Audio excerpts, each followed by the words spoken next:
اقتربت القمة وسوف يلعب غدا ريال مدريد في نهائي كارديف 2017 في ويلز ضد فريق يوفنتوس الإيطالي.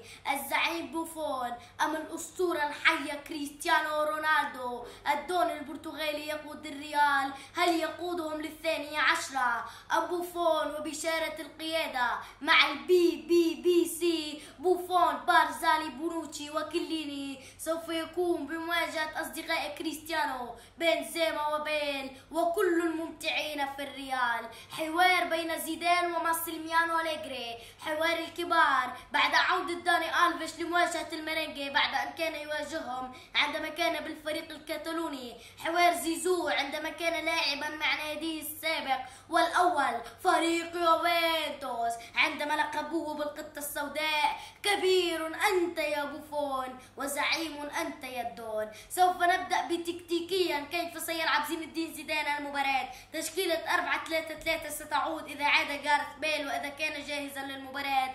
أما إذا كان إيسكو فسوف تبقى تشكيلة 4-4-2 بانضمام إيسكو إلى ثلاثي لاعبي نص الميدان مودريتش وكروز وكازاميرو. وكذلك هناك خطط تكتيكية كبيرة يلعبها زين الدين زيدان. أولا عندما يلعب بخطة 4-3-3 بحراسة المرمى كايلور نافاس كارفاخال مارسيلو راموس رافائيل فاران، ثلاثي بوسط الميدان كروس مودريتش كازاميرو، ثلاثي الهجومي بيل بنزيما وكريستيانو رونالدو. فهذه التشكيلة تعتمد كثيرا على مساندة بيلي كارفاخال، ولكن من الناحية الثانية فكريستيانو رونالدو يتحول إلى سترايكر صريح أول ما تكون الكرة على الجهة اليمينية حتى يستغل قوته التهديفية أمام المرمى. وبوجود جاربيتش بوفون صحيح أنها ستصعب المهمة، ولكن بوجود كريستيانو لا شيء مستحيل وصعب على ريال مدريد. فيجب أن توني كروز اللي ياخذ الجهة اليسارية هو اللي سند مارسيلو، أو يبدل زين الدين زيدان يجيب توني كروز كلاعب ارتكاز مكان كازاميرو، ويجيب كازاميرو لأدوار دفاعية رائعة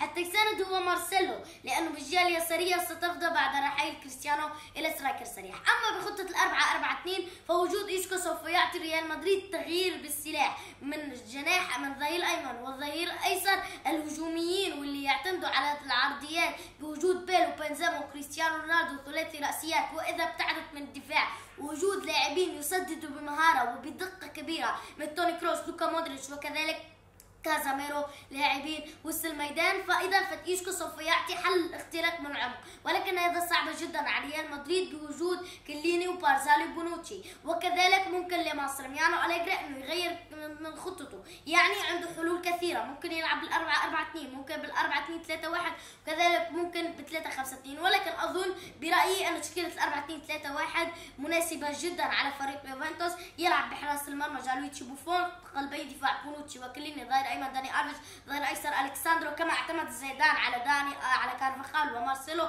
فكذلك ماسيميانو أليجري هجوميا ودفاعيا فداني الفيش والكساندرو لديهم ادوار رائعه. سوف يكون نجوم المباراه برأيي اثنين ارتكاز بعد إصابة سامي خضيرة لاعب ريال مدريد سابقا، فسوف يلعب ميريان بيانيتش بجانب مارشيزيو، ومارشيزيو لديه أدوار دفاعية أكثر من الهجومية. فبيانيتش سوف يهجم كثيرا ومارشيزيو سوف يساعد داني ألفيش ناحية اليمين بعد أن سوف يخترق مارسيلو وبعض الأحيان كريستيانو رونالدو أو كريم بنزيما بتغيير المراكز بين كريستيانو رونالدو وكريم بنزيما. ثلاثي وسط الميدان مقدمة مازوكيتش الذي غير مركزه حتى يلعب بمكان أساسي في فريق يوفنتوس ناحية اليسار، جوادرادو اللاعب السريع والخارق، والمواجهة ما بينه وما بين جارث بيل على حوار السرعة، وباولو ديبالا صانع الألعاب والأفضل برأيي بالمباراة، وسترايكر صريح غونزالو هيغوايين. إذا المباراة ستكون صعبة على كلا من الفريقين. ريال مدريد منذ البداية من أول دقيقة سيهجم، لأن ريال مدريد يجب أن يهجم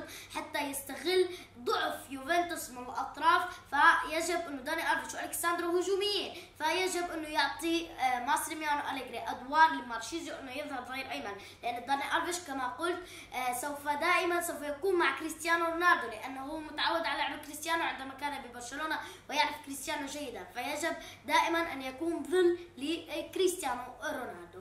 إذا كما قلت ريال مدريد سيهجم كثيرا منذ البداية حتى يسجل هدف مبكر، وهذه نقطة ضعف يوفنتوس أن يأتي بمرمى هدف مبكر، ولكن يوفنتوس كذلك سيدافع، سوف يأخذ هجمات مرتدة خطيرة على ريال مدريد. مباراة متكافئة، ريال مدريد شانس 50-50، ريال مدريد يستحق الفوز بنسبة 50% ويوفنتوس يستحق الفوز بنسبة 50%. مباراة موفقة لجميع اللاعبين ومباراة موفقة لمصر ميانو أليجري وزين الدين زيدان، ونتمنى الحظ للفريق.